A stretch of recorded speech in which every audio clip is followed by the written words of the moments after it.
Hello everyone, we have a new product today, the latest new wires. This is a USB cable.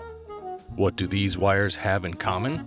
They're solid core with high-quality, durable, high-grade silver. Naturally, all wires essentially have a corrective and balancing restorative system using galvanic transformers.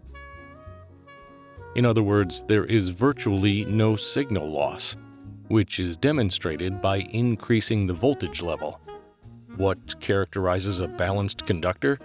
A balanced conductor locks the important and useful component of the signal inside, preventing the signal from escaping the conductor. Why does this happen?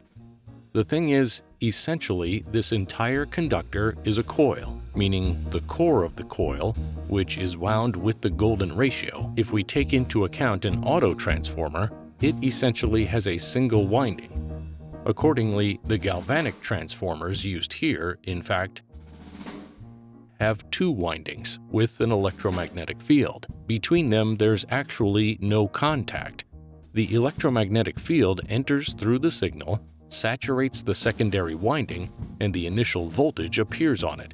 What comes in is what goes out. The resistance is practically almost zero. The USB cable has one distinctive feature, and basically all systems that power digital signals, transformer acceleration using high-frequency magnetic efforts allows for the transmission of 30% more digital signal compared to all other conductors. This happens because the signal does not get lost, does not leave the conductor as it travels through the entire cable from the source to the receiving device and enters the receiving device almost completely in its original form.